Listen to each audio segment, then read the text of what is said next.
untuk keterangan saksi, apakah yang dibutuhkan secara kuantitas atau secara kualitas? Tadi sudah saya tanyakan kuantitas. Maksud saya begini, belum selesai. Ya. Kalau kuantitas, saya kasih contoh. Katakanlah ada 60 saksi, kemudian 60 yang diperiksa, 13 orang mengatakan dia pelakunya, kemudian selebihnya sekitar 47 orang mengatakan bukan dia pelaku. Menurut saksi menurut ahli dari keterangan saksi ini, apakah kita menggunakan yang 47 atau hanya kita menggunakan yang 13? Bagaimana pendapat saudara ahli? Mohon izin yang mulia, tadi sudah saya sampaikan bahwa penetapan tersangka ya, untuk menentukan penetapan tersangka itu minimal 2 alat bukti. Bukan jumlah dari saksi. Bukan yang mulia, minimal 2 alat bukti. Misalnya saksinya ada 10. Iya yang mulia. Dihitung 1 alat bukti atau 10? 1 alat bukti. Nah, 1 alat bukti. Harus nyari yang alat bukti yang lain. Kemudian tadi saksi juga mengatakan, tadi ahli juga mengatakan bahwa ini masih berkaitan dengan pertanyaan termohon, bahwa Facebook itu apakah masuk di dalam surat, kemudian ahli mengatakan itu masuk dalam petunjuk. Ini masuk di dalam petunjuk. Sudah, ini bagus, masih bagus itu. Kalau di masih kedengaran jelas suara itu. Ya. Kalau memang kalau di sana memang sepertinya tidak masuk, tapi keluarnya ada keluaran, ya, suara keluar.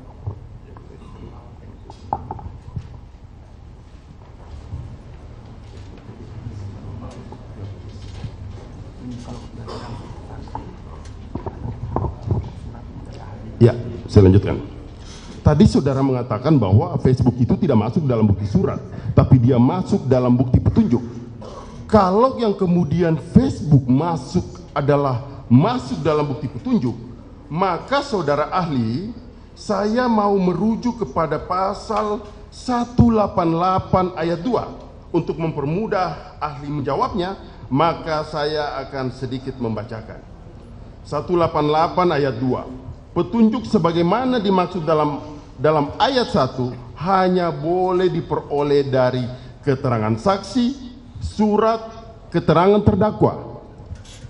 Jadi hanya 3 dasar: keterangan saksi, keterangan terdakwa, dan keterangan surat. Hanya ini dasar yang bisa menunjukkan bahwa itu adalah petunjuk. Kemudian ahli tadi menyatakan bahwa Facebook itu adalah masuk dalam kategori petunjuk. Bagaimana jawaban saudara ahli atas pertanyaan saya ini? Baik, mohon izin yang mulia. Tadi saya menjelaskan bahwa akun Facebook itu dapat dijadikan sebagai petunjuk, bukan sebagai alat bukti yang dikualifikasi sebagai alat bukti petunjuk. 184 ayat 1 KUHP itu berbeda. Maknanya sangat berbeda. Saya tadi sampaikan bahwa petunjuk itu alat bukti petunjuk di dalam 184 KUHP huruf D itu akan diperoleh pada pemeriksaan di pengadilan dalam perkara pokoknya. Tidak dalam dalam tahapan penyidikan. Jadi penyidik itu tidak bisa mengumpulkan petunjuk, ya. Karena yang ini akan betul. Di persidangan. Betul, terjadi di persidangan dalam perkara pokoknya. Persidangan tidak bisa itu. Tidak bisa. Itu saya tadi menyampaikan seperti itu. Tidak bisa ya. Jadi dapat dijadikan sebagai petunjuk, bukan alat bukti petunjuk. Ketika sudah di persidangan. Ketika sudah di persidangan, baru makanya tadi kan yang berkaitan dengan substansi putusan pengadilan yang sudah berkekuatan hukum tetap, ya, yang kemudian ada di dalam pertimbangannya yang menyebut adresat DPO dan seterusnya, itu sebagai petunjuk bagi penyidik untuk kemudian ditindaklanjuti untuk mencari dan menemukan alat bukti. Nah, alat buktinya apa? Ya, alat buktinya 184 ayat 1 huruf A, huruf B, huruf C. 2 dari situ diambil dijadikan sebagai dasar untuk menetapkan tersangkanya. Demikian jawaban saya, Yang Mulia.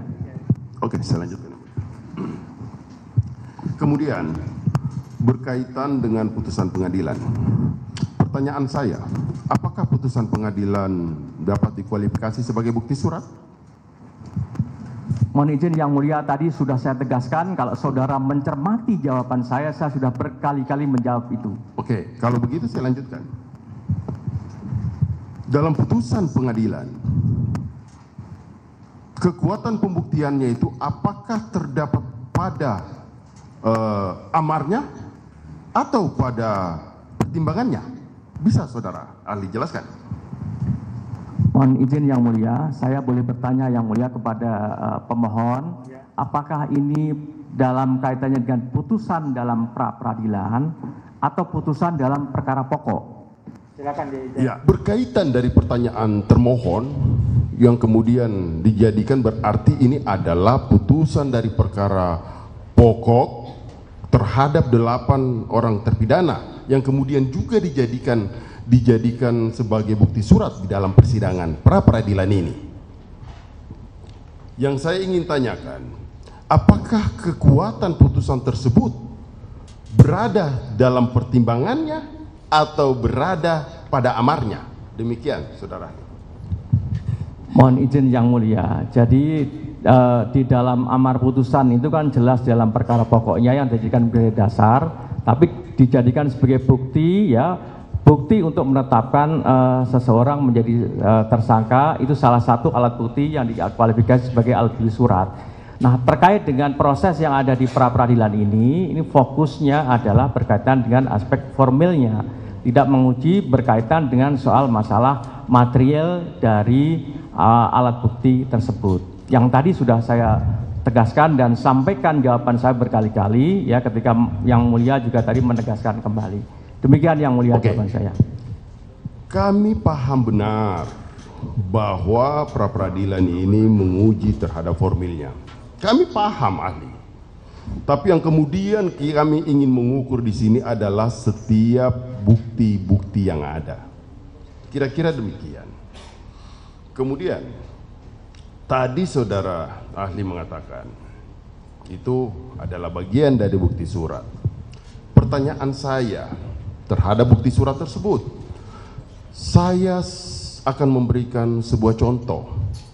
Ketika bukti surat tersebut katakanlah bernama si Fulan bin Setiawan selaku si Fulan bin Setiawan, salah satu namanya. Kemudian dalam putusan pengadilan yang telah berkekuatan hukum tetap atau ingkrah, putusan itu menegaskan atas nama si Fulan bin Perong. Apakah putusan si Fulan bin Perong bisa dipergunakan untuk si Fulan bin Setiawan? Bagaimana pendapat saudara ahli? Mohon izin Yang Mulia, tadi sudah saya tegaskan juga berkali-kali bahwa putusan yang menyebut adresat nama si Fulan bin Perong tadi, yaitu dijadikan sebagai petunjuk oleh siapa? Oleh penyidik. Ya, petunjuk oleh penyidik, dan karena itulah maka penyidik kemudian mencari siapa sebenarnya yang disebut dalam putusan itu. Demikian Yang Mulia jawaban saya. Kesimpulan ahli seperti itu. Maksud saya begini, ini belum ketemu. Maksud saya, apakah putusan si Fulan bin Perong itu bisa dijadikan bukti terhadap orang lain? Si Fulan bin Setiawan, bolehkah seperti itu? Itu yang saya maksud. Bisa menjawab ahli. Jadi mohon izin Yang Mulia, saya kembali ke apa yang tadi saya sampaikan, bahwa intinya putusan pengadilan yang berkekuatan hukum tetap atau inkrah itu adalah merupakan salah satu alat bukti, yaitu surat. Bahwa di dalam isi putusan itu yang menyebut adresat nama tadi itu, maka itu dijadikan sebagai petunjuk. Tapi dalam soal penetapan tersangka dan seterusnya, maka penyidik harus mencari minimal 2 alat bukti yang tadi sudah saya sebutkan tadi. 2 dari 3 yang tadi saya sebutkan. Demikian ya. Setelah dari isi itu bukan berarti berhenti, tapi harus mencari. Betul, oke, saya setuju. Saya lanjutin, saudara ahli. Berkaitan dengan pertanyaan pihak termohon yang menyangkut garasi, saya mencontohkan lagi, gerasi si Fulan bin Perong. Kemudian diajukan lagi ijazah, rapor, KTP si Fulan bin Setiawan. Kalau saudara ahli menilai terhadap bukti surat, apakah kedua bukti surat ini terjadi persesuaian? Bisa ahli menilai. Mohon izin, saya tidak bisa menilai yang mulia. Saya hanya bisa menyampaikan saja bahwa yang penting adalah penyidik tugasnya mencari minimal 2 alat bukti. Salah satunya alat buktinya adalah alat bukti surat. Suratnya apa? Tentu ada kualifikasinya sebagaimana dimaksud 187 KUHP tadi. Demikian yang mulia. Oke, saya masuk lagi, saudara ahli. Tadi saudara ahli mengatakan bahwa yang dinilai adalah kuantitatifnya, bukan secara kualitasnya. Artinya, apakah bukti surat milik orang lain atau di sini bisa saja dalam serangkaian tindakan penyidikan, bisa saja ketika akan mentersangkakan katakanlah si A atau mentersangkakan si Fulan bin Setiawan menggunakan bukti surat orang lain, katakanlah bukti surat si Fulan bin Perong. Ini kan tidak ada kaitannya. Makanya saya mengukur bahwa terhadap bukti yang diajukan untuk menetapkan seseorang sebagai tersangka, ialah harus memiliki kualitas. Nah, pertanyaannya apa? Pertanyaannya, apakah dapat bukti surat milik orang lain digunakan untuk orang lain menetapkan sebagai tersangka? Apakah bisa seperti itu? Tidak dijawab, isinya hanya sekedar petunjuk. Betul yang mulia. Betul. Penyidik harus mencari 2 alat bukti. Oke, saya lanjutkan yang mulia. Kemudian berkaitan dengan penetapan DPO. Yang saya pahami saudara ahli, penetapan DPO itu bukanlah hal yang mudah. Bisa saudara ahli, karena tadi saudara ahli itu hanya, kalau saya lihat saudara ahli sudah menjelaskan hanya bagian-bagian umumnya saja. Maksud saya, bisa saudara ahli lebih menjelaskan syarat-syarat dan bagaimana tata cara menentukan DPO. Kemudian apakah, karena tadi saudara ahli juga menyampaikan bahwa DPO itu ditentukan melalui putusan pengadilan yang telah berkekuatan hukum tetap. Kan seperti itu yang saudara ahli sampaikan. Maksud saya, coba saudara ahli menjelaskan secara terperinci syarat-syarat, tata cara, mekanisme dalam penentuan daftar pencarian orang. Terima kasih. Mohon izin yang mulia, saya tidak akan menjelaskan secara teknis karena ini menjadi kewenangan sepenuhnya menjadi penyidik. Jadi penyidik kan mempunyai hak subjektif yang tadi saya sampaikan berdasarkan kewenangannya, yaitu untuk melakukan satu serangkaian tindakan-tindakan. Nah, berkaitan dengan yang tadi saya jelaskan tadi di dalam putusan yang tadi sudah berkekuatan hukum tetap tadi, itu yang menyebut adresat tersebut ya, ketika saya tadi ditanya oleh yang mulia tadi, saya sampaikan bahwa penyidik terkait dengan soal putusan pengadilan yang berkekuatan hukum tetap tadi menindaklanjuti putusan tersebut, kemudian dijadikan sebagai petunjuk untuk melakukan tindakan-tindakan dalam rangka untuk mencari dan menemukan alat bukti. Saya kira demikian yang mulia. Yang bisa bisa dijawab oleh ahli hanya seperti itu. Ya, tidak walaupun bisa sangat, memaksa kita. saya coba memuaskan diri ya, boleh dengan jawabannya. Oke, saya maju lagi kepada penyitaan.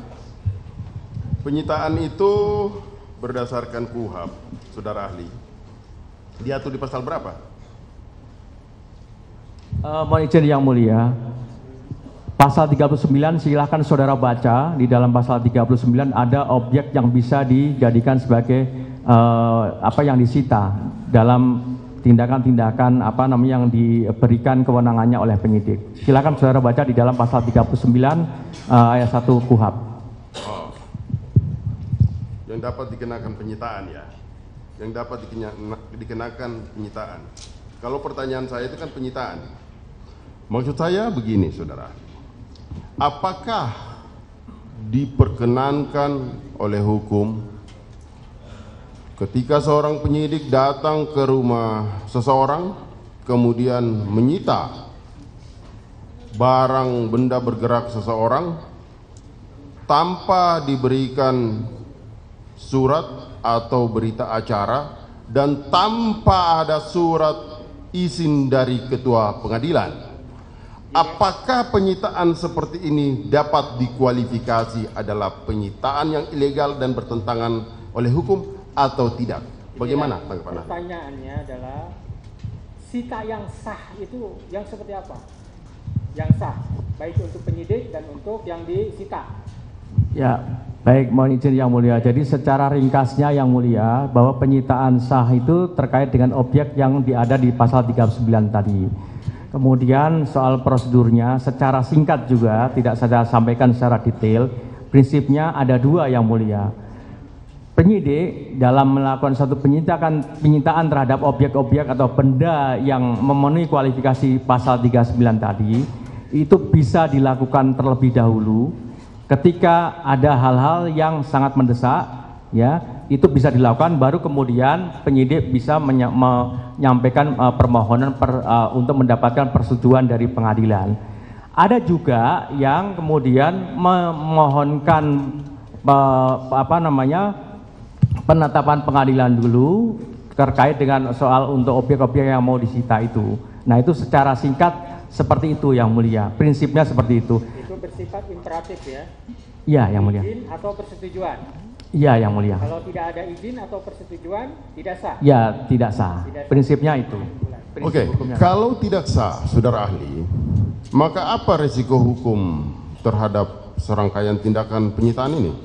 Ya, penyitaannya tidak sah, Bapak. Penyitaannya tidak sah? Iya. Oke.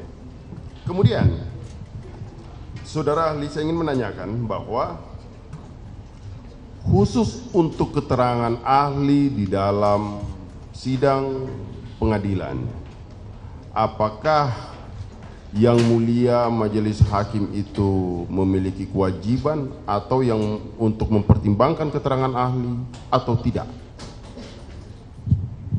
Mohon izin yang mulia, sebelum saya menjawabnya, ini untuk perkara pra peradilan dan atau untuk perkara yang pokok, dua-duanya? Untuk perkara umum, saudara. Keterangan ahli di persidangan, oh, baik pra peradilan maupun perkara pokok. Apakah baik. keterangan ahli itu mengikat, wajib diikuti atau tidak?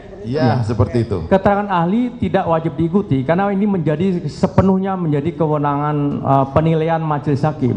Baik majelis hakim tidak hanya menilai alat bukti keterangan ahli, tapi juga menilai alat bukti yang lainnya juga. Demikian yang mulia. Oke, dilanjutkan yang mulia. Dengan pertanyaan. Terima kasih yang mulia. Izin ya, saudara ahli, saya simak keterangan ahli dari termohon tadi. Ada dua hal yang penting. Pertama, prosedur penetapan DPO. Kedua, penetapan tersangka. Saat ditanya oleh yang mulia hakim, ahli tadi menjelaskan bahwa untuk menetapkan DPO itu statusnya harus tersangka terlebih dahulu dan harus dipanggil terlebih dahulu 2 kali. Jika dipanggil tidak datang dan keberadaannya tidak diketahui, baru ditetapkan DPO. Pertanyaannya, jika seseorang belum ditetapkan tersangka dan belum pernah dipanggil untuk diperiksa sebagai tersangka, penetapan DPO-nya apakah sah atau tidak, Saudara ahli? Mohon izin Yang Mulia, saya tidak pernah menyampaikan soal penetapan DPO. Yang saya sampaikan adalah penetapan tersangka. Bahwa menyebut DPO itu ketika Yang Mulia tadi menyampaikan dan menanyakan kepada saya, ada putusan pengadilan yang menyebut si A sebagai DPO. Nah, itu sudah saya jelaskan Yang Mulia berkaitan dengan itu. Jadi mohon untuk dikoreksi, apa yang saudara tanyakan kepada saya bukan penetapan DPO tapi penetapan tersangka. Saya kira demikian jawaban saya Yang Mulia. Kalau prosedur DPO, prosedur DPO-nya? Mohon izin, tadi sudah saya jelaskan ketika rekan saudara bertanya kepada saya. Yang baik, pertanyaan selanjutnya. Kemudian tadi ahli menjelaskan bahwa untuk menetapkan tersangka harus ada minimal 2 alat bukti. Dalam putusan MK nomor 21 tahun 2014, pada intinya dalam menetapkan tersangka selain harus ada minimal 2 alat bukti, yang bersangkutan harus diperiksa dulu sebagai saksi. Pertanyaannya, jika seseorang yang diduga melakukan tindak pidana tidak tertangkap tangan dan tidak pernah diperiksa sebagai saksi terlebih dahulu, apakah sah penetapan tersangkanya? Silakan. Baik, mohon izin Yang Mulia, di dalam putusan MK tersebut tidak ada satu amar putusan yang menyatakan bahwa amar putusan yang menegaskan bahwa penetapan tersangka harus ada pemeriksaan calon tersangka terlebih dahulu. Bahwa di dalam putusan MK 21 2014 itu ya, objeknya adalah berkaitan dengan perluasan penetapan tersangka sebagai objek pra peradilan. Jadi di dalam menetapkan tersangka itu saya bisa memaknai bahwa berdasarkan baik itu putusan MK maupun norma-norma yang ada dalam pasal 1 angka 26, pasal 17 dan seterusnya pasal 21, bahwa dalam penetapan tersangka itu harus mendasarkan pada minimal 2 alat bukti.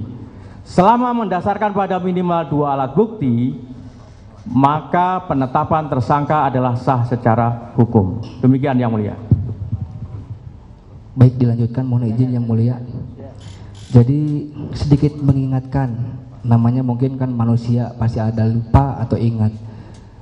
Saudara ahli di halaman 98 putusan nomor 21 garis miring PUU strip 12 Romawi garis miring 2014 yang kami jadikan juga bukti. Sedikit saya sebutkan di pasal 98 pertimbangan Hakim Mahkamah Konstitusi. Kutipannya berikut.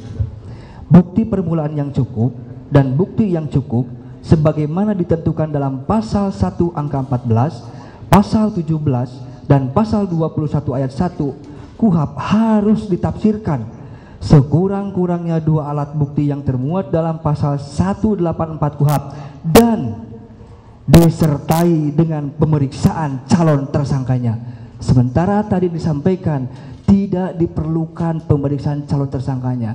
Apakah keterangan tersebut dapat mengesampingkan putusan Mahkamah Konstitusi yang kita anggap sebagai sebagai landasan hukum atau undang-undang? Ini pendapat ahli apakah tetap dengan pendapat tadi atau berubah? Saya tetap Yang Mulia, pendapat saya demikian. Oke, itu pendapat ahli tidak bisa kita paksakan. Iya. Tidak suka atau tidak. Iya betul. Makanya kami mengingatkan dulu ada. Iya. Nggak bisa. Siap. Kalau menurut yang bersangkutan kita nggak bisa. Siap. Oke. Terima kasih. Dilanjutkan ke pertanyaan yang lain ya. Jadi disampaikan oleh ahli tadi bahwa menetapkan seseorang menjadi tersangka itu harus ada minimal 2 alat bukti.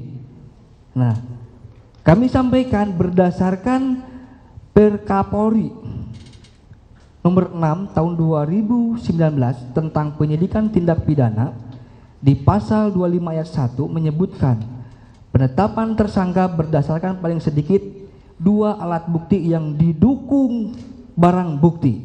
Pertanyaannya, apa bedanya alat bukti dengan barang bukti? Mohon izin yang mulia. Jadi kalau alat bukti itu kan 184 dan 1 KUHP. Barang bukti itu barang-barang atau benda yang ada kaitannya dengan satu tindak pidana. Barang buktinya bisa macam-macam. Surat barang bukti tidak, barang bukti, tapi surat bisa juga dikualifikasi sebagai alat bukti surat. Itu barang bukti. Benda-benda yang ada kaitannya, yang ada hubungannya dengan tindak pidana atau alat, itu juga barang bukti. Dan seterusnya. Saya kira berbeda maknanya berkaitan dengan alat bukti dan barang bukti. Demikian yang mulia. Oke. Baik, berarti apakah alat bukti tersebut harus disertai dengan barang bukti atau hanya cukup alat bukti saja? Ini kalau dalam pelimpahan perkara cuma alat bukti aja, tiba-tiba barang buktinya tidak diketemukan, apakah bisa atau harus dicari terdahulu BB-nya? Ya, mohon izin yang mulia. Tentu kan ini teknis di administrasi kaitannya dengan penyidikan yang mulia. Itu menjadi domainnya penyidik untuk itu. Tapi dari apa yang tadi kami atau saya sampaikan di dalam forum sidang yang mulia ini adalah berkaitan dengan alat bukti yang dijadikan sebagai alat bukti sebagai dasar untuk menetapkan tersangka. Ya, alat bukti ya. Seperti itu. Baik. Kembali kami mengupas tentang barang bukti. Berdasarkan pasal 39 ayat 1 KUHP, terdapat 2 jenis barang bukti. 1, benda yang berwujud yang berupa A, benda yang digunakan dalam melakukan tindak pidana atau untuk melakukannya. Jadi di dalam pasal 39 KUHP. Pertanyaannya, Ya, sebentar. Dalam pra-peradilan, Ya, yang mulia. perlu nggak sih barang bukti? Tidak perlu yang mulia. Itu ya. Kalau dalam pra-peradilan tidak perlu barang bukti. Tidak perlu yang mulia. Itu nanti dalam perkara pokoknya yang mulia. Lanjut. berarti lebih ke alat bukti yang lebih diutamakan daripada barang bukti yang dipergunakan oleh seseorang dalam melakukan tindak pidana, begitu? Ya, dalam pra-peradilan menurut ahli seperti Menurut ahli begitu? Ya. Tadi saya sudah sampaikan dan tegaskan berkali-kali yang mulia, kan persoalan inti dalam pra-peradilan ini adalah berkaitan dengan penetapan tersangka. Kalau berkaitan dengan soal penetapan tersangka, maka apa yang dijadikan dasar yaitu alat bukti. Demikian yang mulia. Ya, seperti itu ahli. Yang lain, pertanyaan yang lain.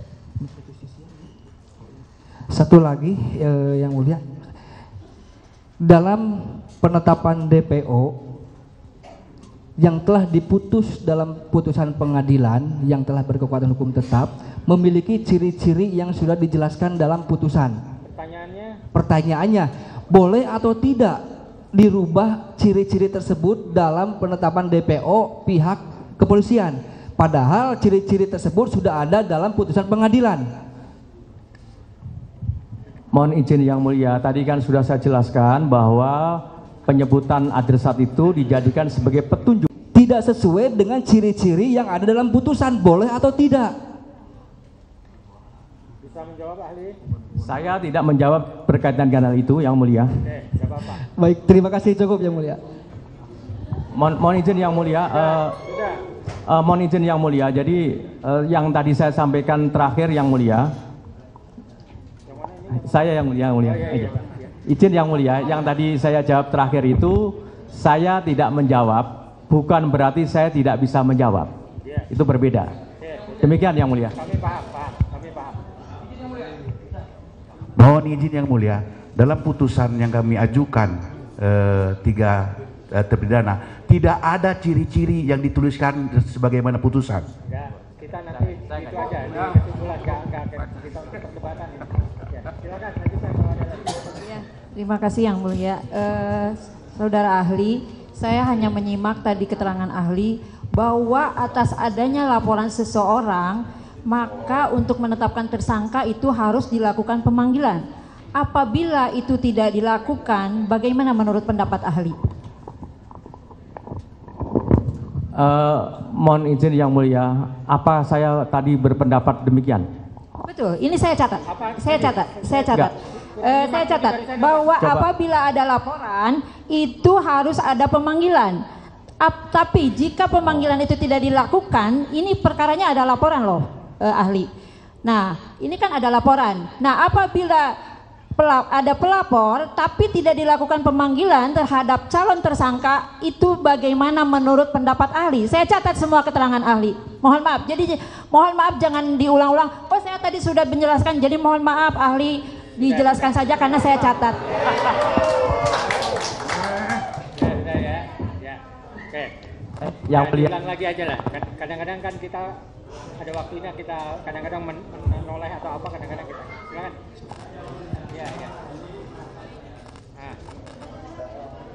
Ini.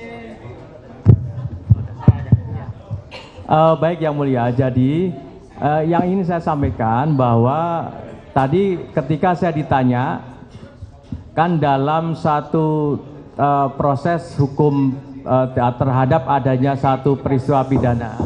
Jangan berisik ya, ini suaranya feedback. Lanjutkan ahli, silakan. Baik, terima kasih yang mulia. Jadi yang ingin saya sampaikan yang mulia, ketika ada satu proses peristiwa pidana atau tindak pidana, tadi saya mulai dari bahwa tindak pidananya itu bisa saja didahului dengan adanya satu laporan atau tidak didahului dengan laporan. Nah, ketika kemudian ada satu tindak pidana yang kemudian ada kaitannya dengan satu peristiwa pidana sebelumnya yang sudah dilakukan proses hukum, ya, karena peristiwa pidananya itu dilakukan adanya satu delneming atau penyertaan tindak pidana di mana pelakunya lebih dari satu orang, maka proses hukumnya kan bisa saja tidak sekaligus. Nah, dalam hal yang tadi disampaikan oleh baik itu oleh yang mulia, oleh termohon maupun oleh pemohon tadi, ada putusan pengadilan yang menyangkut adresat DPO tadi. Maka yang saya sampaikan, kalau ada hal yang seperti ini, penyidik kemudian adresat yang ada dalam putusan pengadilan itu dijadikan sebagai petunjuk untuk menindaklanjutinya dalam proses itu. Nah, pemanggilannya ya tergantung dari penyidik. Penyidik mau memanggil siapa saja, apakah mau memanggil saksi atau memanggil pihak ahli dan seterusnya, kan tergantung dari kewenangan penyidik. Karena penyidik tentu mempunyai satu pertimbangan tersendiri. Saya tidak tahu penyidik, kan begitu. Yang paling penting tugas utama penyidik itu adalah mencari menemukan alat buktinya itu tadi. Demikian yang mulia jawaban saya. Yang ingin saya tanyakan, sah tidak penetapan tersangkanya seperti itu ahli? Kalau tidak ada pemanggilan atas dasar adanya laporan. Baik, mohon izin yang mulia, tadi sudah saya sampaikan bahwa penetapan tersangka berdasarkan apa yang ada di dalam KUHP dan juga putusan MK itu, selama mendasarkan pada minimal 2 alat bukti, maka penetapan tersangkanya adalah sah secara hukum. Demikian yang mulia. Ya, itu pendapat ahli ya. Iya. Oke, satu lagi. Ini kan tadi ahli mengatakan bahwa DPO sebagai petunjuk. DPO dinyatakan tanggal 15 September 2016. Dasarnya untuk ditetapkan DPO itu harus ada penetapan tersangka. Tapi penetapan tersangka ditetapkan pada tanggal 21 Mei 2024. Apakah ini sah atau tidak? Menurut pendapat ahli bagaimana? Mohon izin yang mulia, selama penetapan seorang tersangka tadi mendasarkan minimal 2 alat bukti, maka sah secara hukum. Ya, menurut ahli seperti itu. Ada lagi? Izin melanjutkan, yang mulia. Ahli, tadi ahli menyampaikan sesuai dengan pertanyaan termohon bahwa ijazah, KTP, KK, dan data diri lain itu termasuk bukti petunjuk. Nah, apakah bukti petunjuk yang berupa surat ini berlaku untuk seluruh tindak pidana atau hanya berlaku untuk tindak pidana yang berupa pemalsuan dokumen? Mohon izin yang mulia, tadi ijazah, KTP dan seterusnya, saya menyampaikan adalah alat bukti surat yang mulia. Pasal 187 huruf B-nya, bukan petunjuk. Demikian yang mulia. Oke, saya rubah pertanyaannya. KTP, ijazah dan alat data diri lainnya tadi disampaikan sebagai alat bukti surat. Pertanyaan saya, apakah alat bukti surat itu digunakan untuk tindak pidana pemalsuan surat atau tindak pidana lainnya, misalkan pembunuhan? Baik, mohon izin yang mulia, semua jenis tindak pidana bisa digunakan selama itu memenuhi kualifikasi alat bukti surat sebagaimana dimaksud dalam 187. Demikian yang mulia. Menurut ahli seperti itu. Boleh saya lanjutkan ini ya? Apakah ijazah bersesuaian dengan alat bukti yang digunakan dalam tindak kriminal pembunuhan? Ijazah ya, saya tanya ijazah. Dengan kartu keluarga lah ditambah sama saya nih. Bersesuaian tidak dengan tindak pidana pembunuhan? Mohon izin yang mulia, tadi juga sudah saya sampaikan yang mulia, kan tadi saudara bertanya kepada saya bahwa apakah ijazah, KK dan lain-lain itu sebagai alat bukti surat. Saya jawab, jawaban saya adalah ya, berdasarkan 187 alat bukti surat. Untuk menentukan terkait dengan alat bukti apa saja berkaitan dengan tindak pidana yang sedang dilakukan penyidikan oleh penyidik, maka surat-surat yang memenuhi kualifikasi 187 itu bisa dijadikan sebagai salah satu jenis alat bukti surat sebagaimana 184 ayat 1 huruf C KUHP. Demikian. Terkait dengan apakah itu ada keterkaitannya, bersesuaian atau tidak, nanti kita uji di persidangan. Betul yang mulia. Yang menilai bukan, tapi yang menilai adalah betul yang mulia. Ini bukti-bukti. Betul. Baik. Tetap di persidangan. Baik, yang mulia, terima kasih yang mulia. Saya lanjutkan pertanyaannya. Ahli, demi kepentingan penegakan hukum, bolehkah aparat penegak hukum, dalam hal ini polisi, melawan putusan hakim yang sudah ingkrah dengan cara merubah putusan tersebut? Boleh tidak? Mohon izin yang mulia, saya ingin memberikan satu jawaban, namun tidak secara spesifik menjawab pertanyaan saudara tadi. Forum sidang pra-peradilan ini adalah untuk menguji itu, untuk menguji apakah kemudian patut dikoreksi terkait dengan apa yang dilakukan oleh penyidik. Saudara sebagai pemohon mempunyai kewajiban untuk membuktikan dalil yang saudara sampaikan. Termohon sebagai pihak termohon juga mempunyai hak untuk membuktikan bahwa apa yang dia lakukan adalah benar secara hukum. Saya kira demikian yang mulia jawaban saya. Jawabannya seperti itu. Ya, baik, secara spesifik saya bertanya lagi yang mulia, mohon izin.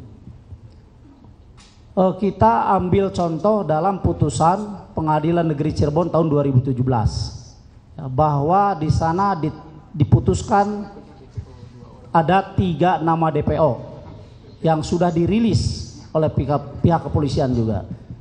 Nah, tetapi kemudian ada tersangka yang ditangkap tidak berdasarkan daftar putusan hakim tersebut, di mana di dalamnya ada 3 nama DPO. Bolehkah penyidik atau polisi bertindak seperti itu? Apakah sudah tetap dengan pendapat yang tadi atau ada yang mau ditambahkan? Terakomodir dengan apa yang disampaikan oleh yang saya jawab tadi, ketika yang mulia menegaskan kembali bahwa yang menilai nanti mengenai soal bukti tadi adalah yang mulia atau majelis hakim di persidangan. Ya, begitu. Terima kasih. Ya.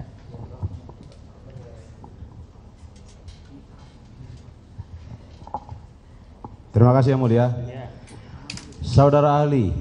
Saudara ahli, saya minta di sini ahli kan sudah disumpah tadi ya. Ahli katakan sesuai dengan keahlian ahli. Jangan ahli karena ahli yang diajak oleh pihak termohon. Jadi ahli. Ya nanti dulu. Keberatan. Itu. Mohon izin yang mulia. Itu sudah menuduh. Ya. Bahaya ini. Ini bukan. Ini bahaya. Kedua-duanya diam. kedua-duanya diam dulu. Siap. Ya. Ahli tahu makna dari sumpah? Tahu Yang Mulia. Apa ininya hakikat dari sumpah? Ya tentu ada konsekuensi hukumnya Yang Mulia. Harus apa kalau udah disumpah? Harus sesuai dengan apa yang keahlian saya menyampaikan, sesuai dengan kompetensinya saya. Oh, siap. Kalau sudah diingatkan. Saudara ahli, saya mau bertanya pada ahli ini langsung to the point. Peggy Perong itu masuk di dalam DPO. Mohon izin untuk udah masuk materi, Pak. Ini bukan materi, ini ada hubungan sama klien kami. Pertanyaannya gimana? Siap, ini mohon izin tidak bisa kami langsung dipotong setiap saya berbicara dipotong. Kita dengar dulu. Nanti. Dengarkan dulu. Dengarkan dulu, jangan langsung dipotong-dipotong. Mohon izin Yang Mulia, saya teruskan Yang Mulia ya. Saya minta Yang Mulia bijaksana sekali di sini. Tidak boleh setiap saya bicara langsung dipotong. Lanjut, Pak. Ya, saudara ahli, di dalam DPO dikatakan saudara Peggy Perong terlibat di dalam pembunuhan. Oke? Yang saya tanyakan kepada saksi ahli, apakah boleh dalam hal ini penyidik itu Peggy Perong dijadikan tersangka orang lain bernama Peggy Setiawan? Bagaimana menurut ahli? Mohon izin Yang Mulia, kalau terkait dengan fakta saya tidak menjawab. Tapi kalau saudara bisa mengilustrasikan, dan sebenarnya tadi sudah saya sampaikan dalam berbagai keterangan saya dari awal tadi, bahwa tentu untuk menilai alat bukti nanti Yang Mulia yang akan menilai. Bahwa apakah alat bukti yang dihadirkan oleh masing-masing pihak, baik itu pemohon maupun termohon, itu adalah sudah sesuai dengan apa yang didalilkan oleh masing-masing. Demikian Yang Mulia. Oke. Saudara ahli, yang saya tanya pada ahli, sesuai kemampuan ahli ya, sampaikan apa adanya. Saya tanya kepada ahli, untuk mentersangkakan orang tersebut harus sesuai identitasnya tidak? Mohon izin Yang Mulia, tadi sudah saya jawab Yang Mulia. Jangan, mohon izin.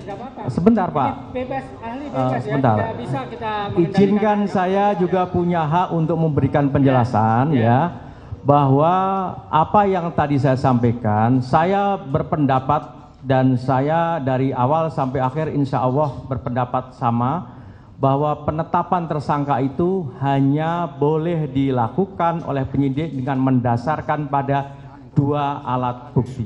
Itu saja jawaban saya Yang Mulia. Seperti itu, kita tidak bisa memaksa. Oke, saya mengerti. Harus 2 alat bukti. Apakah 2 alat bukti tersebut tidak harus dilengkapi dengan barang bukti yang berhubungan sama perkara tersebut?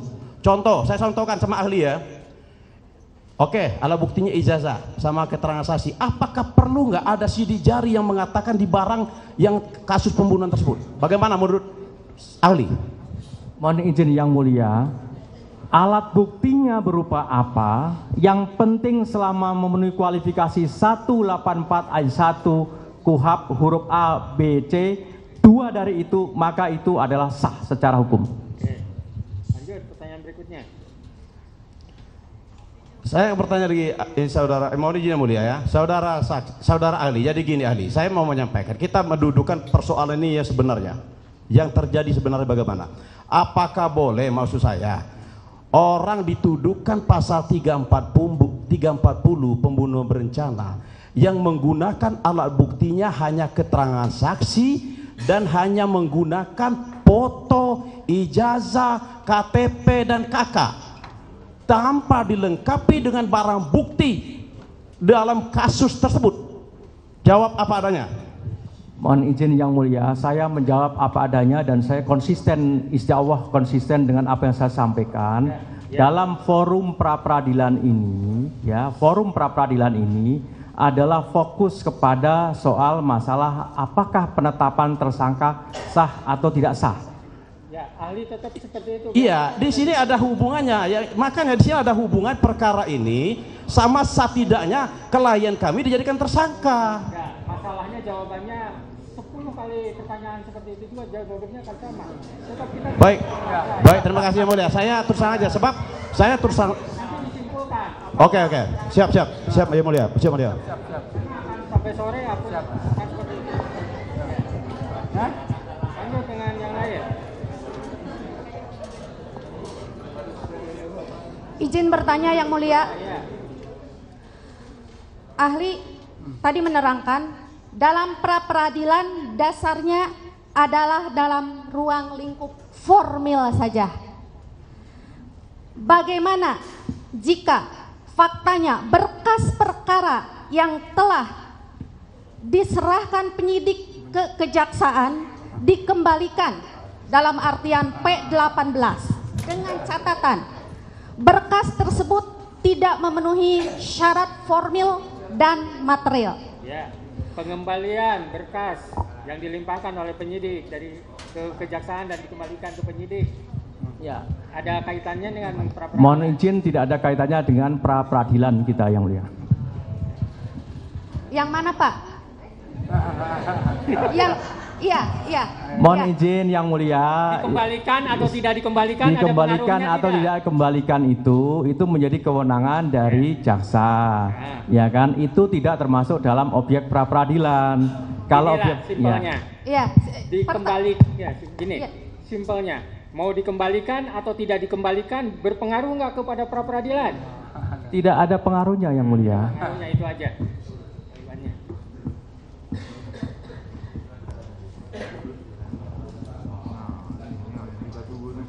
Mohon maaf, Yang Mulia, kami berdiri. Ya, biar kelihatan. Saudara ahli, kita sepakat dulu bahwa ini adalah kasus pembunuhan dan pemerkosaan untuk anak di bawah umur. Oke, kita sepakat dulu. Saya jadi penyidik cukup lama dan aku yang melakukan investigasi tentang Peggy Setiawan karena sesuai perintah daripada ketua tim. Yang perlu saya tanyakan kepada ahli, ini kasus pembunuhan dan pemerkosaan. Apa sih yang perlu dilakukan penyidik terlebih dahulu terhadap korban ini supaya maju nanti kepada administrasi yang tadi kalian perbincangkan, ini sah, ini tidak. Apa yang perlu dilakukan oleh penyidik itu? Bapak kan ahli pidana. Itu yang pertama saya tanya.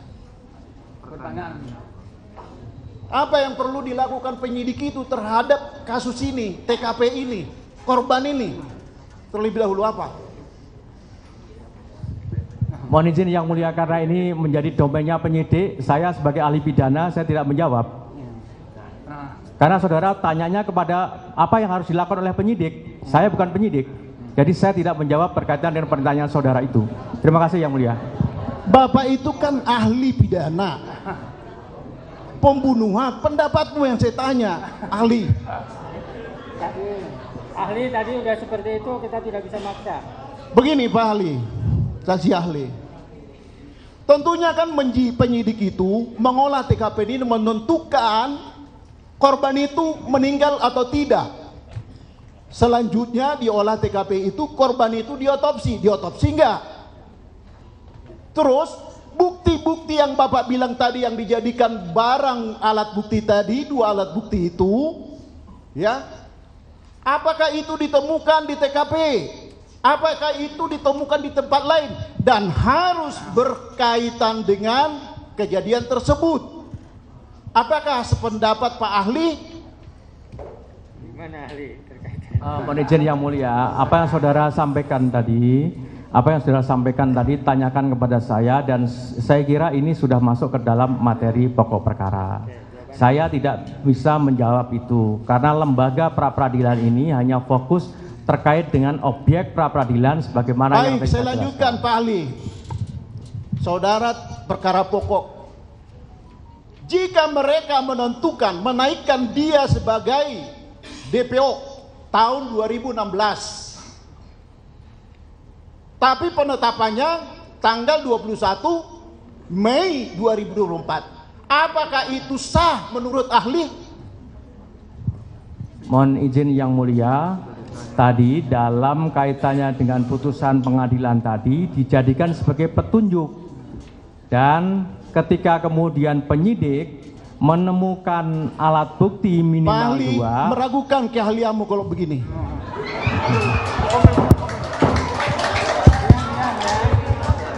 Izin Yang Mulia. Bentar. Saya luruskan dulu. Ya. Pokoknya dalam forum ini tidak ada kesimpulan-kesimpulan. Kita juga harus menghargai ahli. Sependapat atau tidak sependapat dengan ahli, baik ahli yang kemarin maupun ahli yang sekarang, kita harus menghormati pendapatnya. Ya. Suka atau tidak suka silakan ulas dalam kesimpulan masing-masing ya. Nggak bisa kita itu. Silakan kalau ada pertanyaan, tapi pertanyaan yang lain. Mohon izin. Ya. Kalau boleh kami memohon kepada Yang Mulia, mohon untuk diceritakan kepada ahli untuk melakukan atau memberikan jawaban yang independen. Jangan sampai ditanya oleh pemohon memberikan jawaban yang memuaskan, sama termohon ditanya oleh pemohon selalu bilang sudah dijelaskan. Padahal sudah disumpah. Sudah, gini. Sudah, ini ahli ini nggak paham tentang aturan main dari persidangan. Ya. Makanya kalau nanti dalam analisa para pihak, ahli misalnya ahli yang sekarang mau ahli yang kemarin dianggap tidak kompeten, ini poinnya ini, meragukan ini atau saling bertentangan, silakan tuangkan. Itu yang akan kita. Baik, Yang Mulia. Kami lanjutkan pertanyaan kepada ahli. Sama-sama. Menurut saudara saksi ahli yang kemarin oke. Menurut ini saksi ahli yang sekarang oke. Kan gitu. Versinya masing-masing. Lanjut dengan pertanyaan. Baik. Pak ahli tadi mengatakan bahwa putusan pengadilan adalah DPO sebagai petunjuk. Peggy Setiawan pada saat kejadian TKP di Cirebon berada di Bandung dengan saksi-saksi yang sudah didengar keterangannya di persidangan ini. Apakah penetapan tersangka dan dijadikan dia dan dilakukan penahanan itu sah atau tidak? Jadi Yang Mulia, saya kembali menegaskan bahwa dalam penetapan tersangka yang penting dasarnya adalah minimal 2 alat bukti, Bapak. Selama penyidik menemukan minimal 2 alat bukti, maka hal tersebut bisa dijadikan sebagai dasar penetapan tersangka. Demikian Yang Mulia. Ahli harusnya dijawab tadi tidak sah. Sudah pertanyaan yang lain karena akan jawabannya. Pak ahli, kami tanya satu lagi. Apakah keterangan saksi-saksi yang mengatakan bahwa Peggy Setiawan berada di Bandung bersama mereka dan ditetapkan sebagai tersangka dan dilakukan penahanan yang sekarang ini surat penetapan tersangka melakukan penangkapan penahanan, apa itu dapat dikatakan sah atau tidak? Mohon izin Yang Mulia, tadi sudah sampaikan bahwa dalam penetapan tersangka ini berkaitan dengan soal aspek formilnya saja. Aspek formilnya saja. Dalam pasal 2 ayat 2 Perma 4 2016 itu ketika sudah ada minimal 2 alat bukti maka sah secara hukum. Demikian jawaban saya Yang Mulia. Ahli itu minimal ada 2 alat bukti aja. Gitu.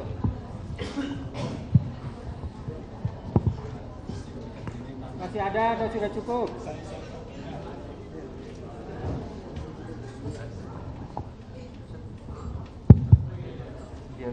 Silakan tanyakan hal-hal yang terkait dengan formal, karena ahli akan menjawabnya yang formal. Mohon izin Yang Mulia, kami kira saudara ahli agar objektif. Semoga harapan kami seperti itu. Silakan lanjut pertanyaan. Pertanyaan saya, sepengetahuan saya, putusan hakim itu atau putusan majelis hakim itu harus dianggap benar. Di dalam putusan hakim tersebut terdapat ataupun tertuang 3 DPO, yang mana pada hari ini kita ketahui bersama 2 DPO itu dinyatakan fiktif. Pertanyaannya, apakah yang menghilangkan 2 DPO yang dinyatakan fiktif itu melakukan obstruction of justice? Mohon untuk dijawab ahli. Menurut ahli itu terkait dengan pra peradilan atau enggak? Itu tidak masuk dalam lingkup pra peradilan Yang Mulia. Menurut ahli seperti itu. Yang saudara tanyakan tidak masuk dalam lingkup pra peradilan. Mohon ahli untuk menjawab secara ataupun perspektif menurut hukum pidana maupun hukum acara pidana sesuai dengan keahlian ahli. Mohon izin yang mulia, saya sudah menjawab dan saya sampaikan, saya hadir di sini, saya independen, saya tadi juga disumpah, saya tidak berpihak kepada siapapun. Yang saya pahami di dalam norma yang ada dalam peraturan perundang-undangan maupun yang ada dalam teori-teori atau asas-asas tadi sudah saya sampaikan secara tegas. Saya tidak dipengaruhi oleh siapapun hadir dalam ruangan sidang yang mulia ini. Mohon izin yang mulia, saya tidak merasa menuduh ahli seperti itu. Jadi mohon ahli tidak berasumsi seperti itu. Sudah, jangan di. Sebentar. Tadi jawabannya sudah seperti itu. Pokoknya, makanya kalau saya itu biasanya kalau saya bertanya misalnya ke ahli, kadang-kadang saya tahu apa yang saya tanyakan itu dan saya tahu jawabannya. Tiba-tiba tidak cocok dengan apa yang di hati saya tidak salah itu ahli. Enggak, biarkan. Kalau saya mengatakan salah itu berarti saya berpihak. Enggak. Kalau Baik, kita salah, tandai kesalahannya. Ahli ini salah nih, poin ini, tandai, diulas oleh saudara. Baik, cukup yang mulia, terima kasih banyak. Lanjutin yang mulia.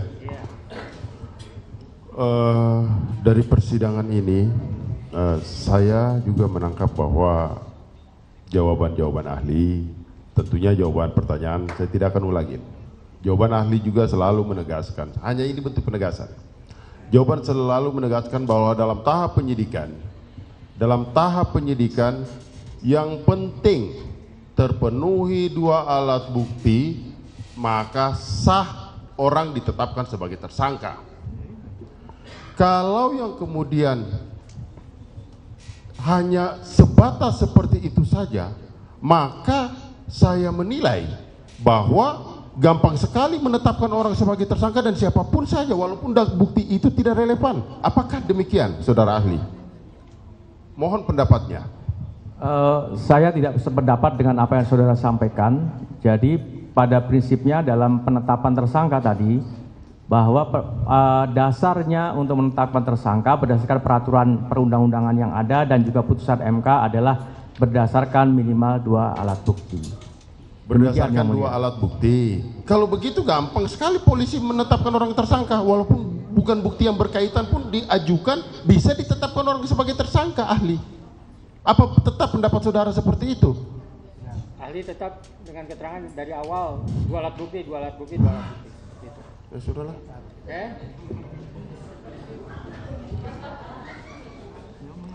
Saudara ahli, saya mau bertanya, dalam hukum acara pidana kita mengenal penyelidikan dan penyidikan. Coba saudara ahli menjelaskan kepada kita hakikat dari penyelidikan dan penyidikan. Mohon izin yang mulia, izin saya menjawab lagi yang mulia. Jadi bahwa tadi saya sampaikan penyelidikan itu hakikatnya untuk memastikan suatu peristiwa hukum ini adalah peristiwa pidana. Penyidikan ini hakikatnya adalah 1 untuk mencari dan menemukan alat bukti. 2, dengan minimal 2 alat bukti tadi, maka dijadikan sebagai dasar untuk penetapan tersangkanya. Itu yang mulia jawaban saya. Oke, dari penjelasan hal terkait hakikat dari suatu proses penyidikan, saya minta ahli menjelaskan apa saja yang perlu dan wajib dilakukan oleh seorang penyelidik.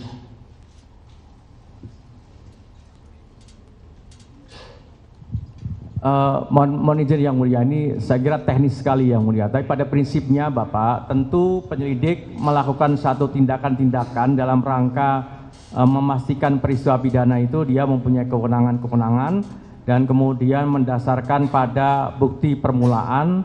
Bukti permulaan itulah yang kemudian memastikan bahwa ini adalah suatu peristiwa pidana. Selanjutnya juga sama dengan dalam tahapan penyidikan, dia punya kewenangan yang diberikan berdasarkan peraturan perundang-undangan dan tindakan-tindakan yang dilakukan itu adalah berdasarkan pada hukum acara pidana yang berlaku. Secara umum demikian yang mulia. Terima kasih. Dalam mencari atau menemukan atau mengungkapkan suatu peristiwa pidana, yaitu pada tahap penyelidikan, apakah seorang penyidik dalam hal ini Polda Jawa Barat atau termohon wajib melakukan pemanggilan secara tertulis ataupun via WhatsApp ataupun via telepon seluler? Tergantung dari jenis tindak pidananya yang mulia. Tergantung dari jenis tindak pidananya, dan secara teknis ini kan penyidik mempunyai satu domain untuk melakukan pemanggilan atau tidak perlu melakukan pemanggilan dan seterusnya. Siapa yang harus dipanggil, bagaimana cara memanggilnya, itu semua menjadi domain dari penyidik untuk melakukan kewenangannya itu.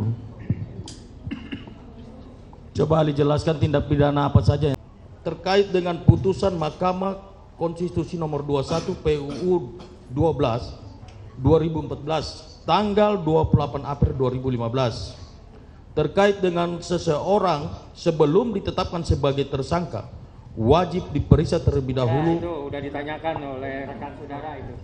Tuh, udah. Yang lain, yang baru. Dilanjutkan yang mulia. Terima kasih yang mulia. Ahli, apabila syarat formil dalam sebuah perkara tidak terpenuhi, apakah status tersangka masih melekat? Syarat formil yang saudara maksudkan apa, Bapak? Ya, misalnya penetapan tersangkanya kemudian tidak sesuai dengan SOP yang ada, kan begitu. Apakah status tersangkanya masih melekat? Baik, mohon izin yang mulia.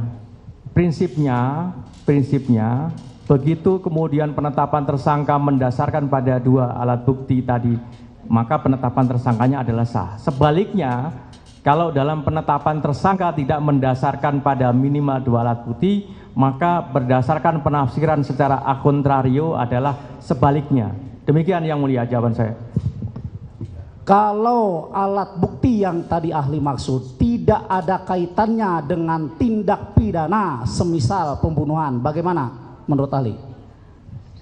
Mohon izin yang mulia, tadi kan sudah saya sampaikan, selama syarat formil dalam artian adalah minimal dua alat bukti tadi terpenuhi, maka penetapan tersangkanya adalah sah. Kalau menurut ahli tidak menguji kualitas, tapi kuantitas, jumlah.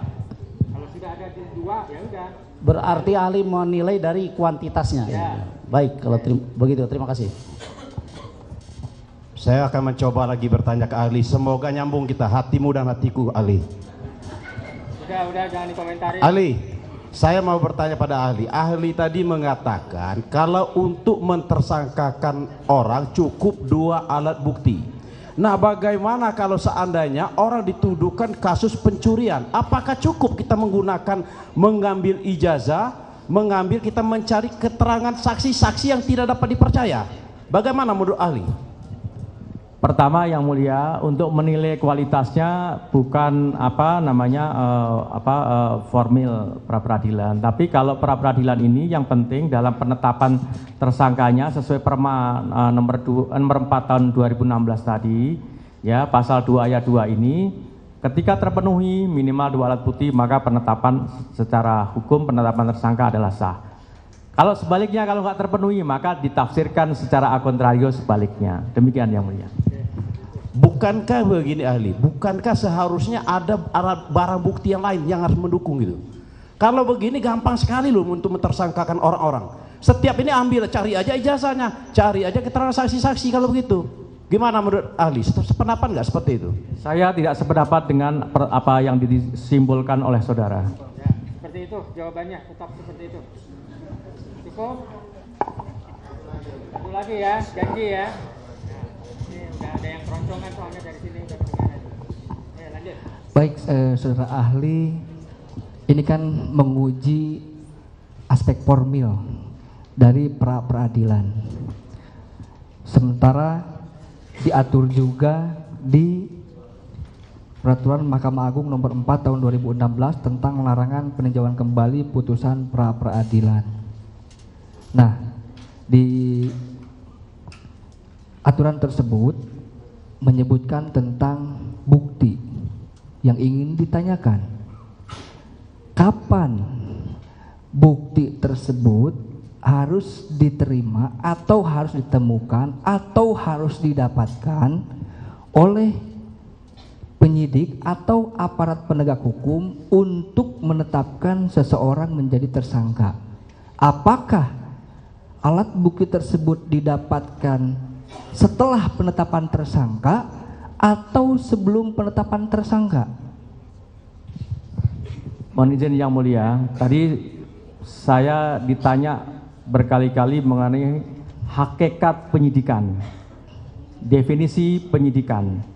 Hakikat penyidikan itu ada dua tadi yang saya sampaikan, yaitu adalah penyidik harus mencari alat bukti dan menemukan alat bukti. Dan dengan minimal 2 alat bukti tadi dijadikan sebagai dasar untuk menetapkan tersangkanya. Maka tentu alat buktinya ada dulu. Alat buktinya ditemukan dulu. 2 alat bukti temukan dijadikan sebagai dasar untuk menetapkan tersangka. Demikian jawaban saya Yang Mulia. Berarti alat bukti tersebut harus ada dulu, lalu ditetapkan seseorang menjadi tersangka, ya ahli? Iya, 2 alat bukti. Ya. 2 alat bukti dulu baru ditetapkan jadi tersangka. Oke. Sekarang kembalikannya, apabila alat bukti tersebut didapatkan setelah seseorang ditetapkan menjadi tersangka, apakah hal tersebut sah menurut hukum atau dilarang menurut hukum? Itu sebenarnya sudah bisa dijawab. Harus 2 alat bukti itu di depan. Di depan, ya. iya. Itu ya Ali. Kalau di belakang itu. Iya, berarti kalau seandainya di belakang itu boleh atau tidak begitu? Ya, tidak boleh lah. Tidak boleh ya? Oke, sepakat ya itu. Terima kasih Yang Mulia. Satu lagi. Ini udah jelas kok Ya, jawabannya Ali. betul. Berarti kan tidak boleh ketika ada alat bukti didapatkan setelah ditetapkan tersangka kan gitu. Iya, Satu lagi Yang Mulia. Ya. Saudara ahli, tolong jelaskan apa makna pro justisia? Tahu nggak makna pro justisia? Maknanya, bukan artinya, maknanya. Maknanya, tahu dia? Apa terkaitnya dengan pra peradilan? Terserah ahli lah. Karena ada ahli yang menjawab soalnya. Ya. Mohon izin Yang Mulia, pro justisia memang tidak ada hubungannya dengan pra peradilan. Objek pra peradilan jelas tadi saya tegaskan. Jadi ada hubungannya Yang Mulia. Jadi ini mohon izin. Mohon Yang Mulia dibuka bukti P1. Apa mau ditanyakan aja ke ahli? Oke, makanya pro justisia ya dalam daftar pencarian orang itu berdasarkan laporan polisi nomor LP _953 _B _8 Romawi _2016 JBR _res CRB Kota. Pertanyaannya apa?